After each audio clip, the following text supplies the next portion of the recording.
आज का पहला प्रश्न, भगवान शिव के दर्शन की विधि आपके दार्शनिक दृष्टिकोण के आधार पर बताइए। अभिमन्यु। प्रिय अभिमन्यु, शिव पुराण के अनुसार शिव शक्ति का संयोग ही परमात्मा है। भगवान शिव की जो पराशक्ति है उससे चित्त शक्ति प्रकट होती है। चित्त शक्ति से आनंद शक्ति का प्रादुर्भाव होता है और आनंद शक्ति से इच्छा शक्ति का उद्भव हुआ है और इच्छा शक्ति से ज्ञान शक्ति और ज्ञान शक्ति से क्रिया शक्ति प्रकट हुई है।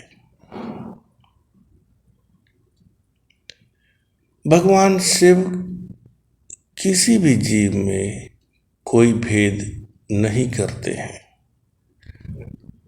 शिव पुराण में आया है, जो स्त्री या पुरुष अपने जीवन काल में स्वमर्यादा छोड़कर भ्रष्ट बुद्धि के अधीन होकर निजी स्वार्थ पूर्ति और प्रतिष्ठा प्रशंसा दिखावे के वशीभूत होकर अपने ही स्वजनों, अपने ही प्रियजनों, माता पिता, भाई बहन इत्यादि को दुख देते हैं, हानि पहुंचाते हैं, छल कपट करते हैं, वे भगवान शिव के अनुशासन को भंग करते हैं। ऐसे लोगों को उनके आने वाली संतानों को भयंकर रोगी बनकर जीना पड़ता है। परंपराओं के नाम पर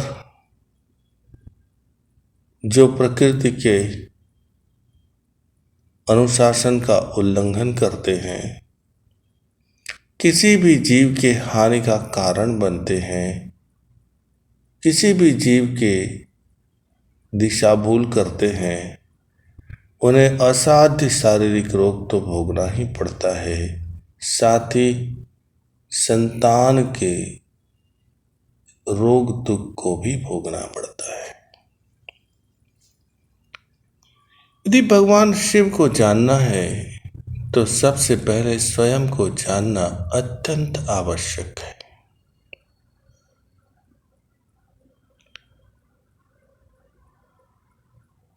अभिमन्यु जी, आपके भीतर क्या है? आप स्वयं को कितना जानते हैं, स्वयं को कितना मानते हैं, स्वयं को कितना पहचानते हैं, यह अत्यंत महत्वपूर्ण है।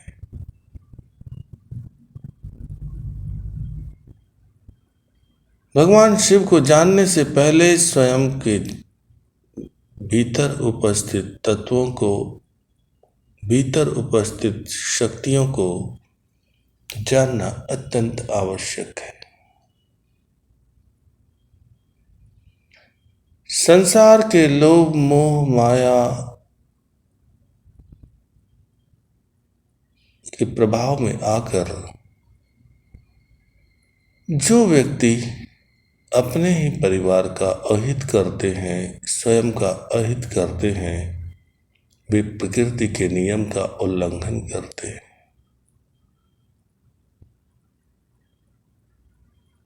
ऐसे लोग स्वयं की शारीरिक शक्ति की हानि, स्वयं के मन शक्ति की हानि, स्वयं की इच्छा शक्ति की हानि, स्वयं की क्रिया शक्ति की हानि, स्वयं की धन शक्ति की हानि, अपना सब कुछ लुटाकर भी स्वयं को सफल अनुभव करते हैं, गौरवान्वित अनुभव करते हैं। वे लोग अत्यंत दुखमय, रोगमय, कष्टमय जीवन जीते हैं। तो भगवान शिव के दर्शन के दार्शनिक स्वरूप को जानने के लिए सबसे पहले शिव भक्त या योग साधक स्वयं के दर्शन को जाने, स्वयं के दार्शनिक स्वरूप को जाने, स्वयं के कर्म दर्शन को जाने। उसके पश्चात ही भगवान शिव के दार्शनिक स्वरूप, उनके दर्शन का अनुभव हो पाएगा। दार्शनिक मतों के अनुसार कार्य, कारण, योग, विधि और दुखांत, ये 5 मत है। पहला, जीव, जीवात्मा और जड़ जगत को कार्य कहा गया है। दूसरा, परमात्मा शिव कारण है जिसको पति कहा गया है। तीसरा, जीव पशु और जड़ पाश कहलाता है, अर्थात मानसिक क्रियाओं द्वारा पशुपति के संयोग को ही योग कहा गया है। चौथा, जिस मार्ग से पति अर्थात शिव की प्राप्ति हो उसे विधि कहा गया है। और 5वां, संसार में दुखों से आत्यंतिक निवृत्ति को मोक्ष कहा गया है।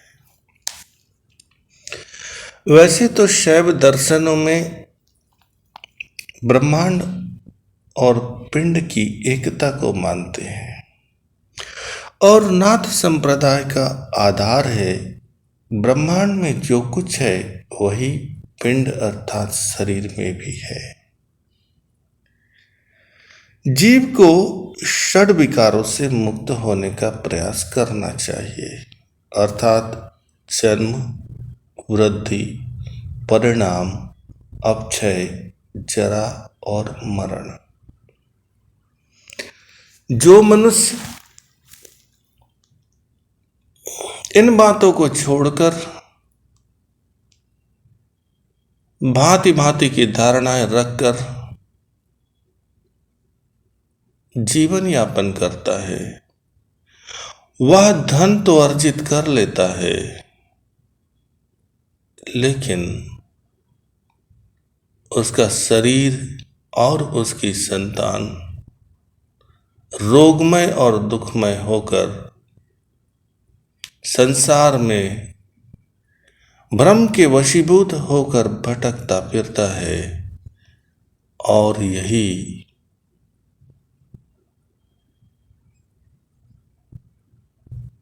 मनुष्य असफल हो जाता है। आपके प्रश्न से संबंधित उत्तर के लिए बस इतना ही।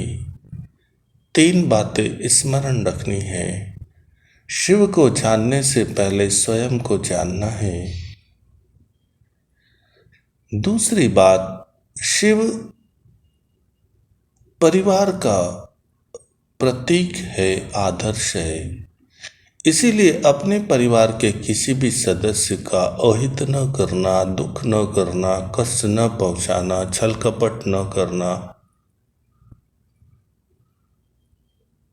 तभी भगवान शिव के दर्शन होंगे। शिव मंदिर में जाने से पहले अपने मन मंदिर में प्रवेश करना अत्यंत आवश्यक है। और तीसरी बात, जो कुछ ब्रह्मांड में है वह इस पिंड और शरीर में भी है, अर्थात बाहर जाने से पहले भीतर की यात्रा करना अत्यंत आवश्यक है, और उसके लिए षड विकारों से मुक्ति के हेतु सतत प्रयास करना अत्यंत आवश्यक है। आज के लिए बस इतना ही। आओ शिव ध्यान करें। सभी साधक सुखासन की स्थिति में बैठे, किसी प्रकार का कोई तनाव नहीं, दबाव नहीं, सरल सहज बैठना है, यथा शक्ति यथा सामर्थ्य अनुसार, और बिना किसी विचार के, बिना किसी भाव के स्वयं के सहस्त्रार चक्र अर्थात शीर्ष से लेकर मेरुदंड से होते हुए मूलाधार चक्र तक की यात्रा करनी है। सहस्त्रार चक्र से मूलाधार चक्र और मेरुदंड का मार्ग, इन दो बिंदुओं और एक स्थान पर